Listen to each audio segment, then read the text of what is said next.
جتنی بھی رسمیں ہیں شادی کے اندر، جتنی بھی رسمیں ہیں ساری غیر مسلموں سے آئی ہوئی رسمیں ہیں۔ شادی کن چیزوں کا نام ہے؟ شادی صرف 6 چیزوں کا نام ہے جو رسول اللہ نے بتایا ہے، جو صحابہ نے کیا ہے، تابعین نے کیا ہے، تبع تابعین نے کیا ہے، اور رسول اللہ صلی اللہ علیہ وسلم نے ارشاد فرمایا کہ شادی صرف 6 چیزوں کا نام ہے۔ اس کے علاوہ جو 7ویں چیزیں ہیں وہ شادی میں نہیں ہے، بلکہ وہ ایک رسم ہے، رواج ہے جو ہم نے اپنی طرف سے گھڑ لی ہے۔ تو سب سے پہلی جو شادی میں ان 6 چیزوں میں سے سب سے پہلی کیا ہے؟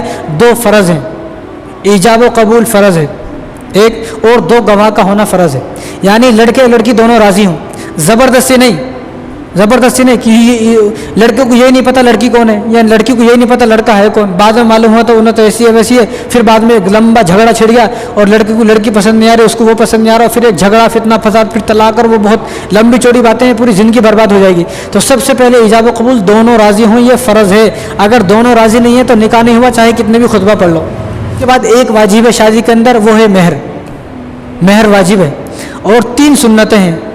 نکاح کا خطبہ سنت ہے، خطبہ نہیں بھی پڑھائے تو نکاح ہو جاتا۔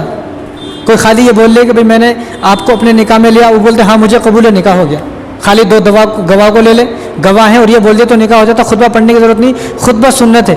اور اس کے بعد خطبہ ہو گیا، خطبہ کے بعد چھوارے تقسیم کرنا یہ بھی سنت ہے، اور اس کے بعد تیسری جو سنت ہے ولیمہ سنت ہے۔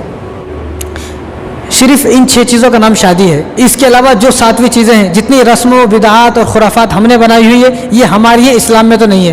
اب ان 6 چیزوں کی وجہ سے کسی کا خرچہ نہیں ہو رہا، خرچہ ہو رہا جو الگ ہے، مہندی کی رسم، ہلدی کی رسم، منہ دکھائی کی رسم، انگوٹھی کی رسم، اتنی رسمیں ان پر پیسہ خرچ ہو رہا، حالانکہ اسلام میں ہیچ نہیں۔ اسلام میں جو شادی ہے صرف ان 6 چیزوں کا نام شادی ہے، اور شادی ایک عبادت ہے۔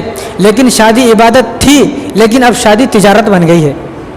شادی عبادت پہلے تھی، ہے تو آج بھی عبادت، لیکن ہم نے اس عبادت کو تجارت بنا دیا ہے۔ اب شادی نہیں رہی، اب شادی جو ہے وہ تجارت بن گئی۔ کیونکہ شادی کے بارے میں ہمیں نئی معلومات، شادی کے فضائل کیا ہیں، شادی کی برکات کیا ہیں، اور شادی کے کیا فوائد ہیں، کیا اس کے فائدے ہیں، اور اس کی فضیلت کیا ہے، کسی کو نہیں معلوم۔ جب نہیں معلوم ہوتا تو کیا ہوتا؟ شادی ہونے کے فوراً بعد طلاق، یا طلاق نہیں ہوتی تو لڑائی جھگڑے، فتنے فساد، اور اتنے جھگڑے ہو گئے کہ بعد طلاق تک کی نوبت آ گئی ہے۔ کیونکہ ہم نے جو شادی، ہمیں فضائل نہیں معلوم، شادی کے فضائل کیا ہیں، شادی کے برکات کیا ہیں، اور شادی ہونے کے بعد کیا حاصل ہوتا ہے، شادی کتنی بڑی عبادت ہے اللہ تعالیٰ کی، یہ نہیں معلوم۔ جب نہیں معلوم ہوتا تو فتنہ فساد ہوں گے۔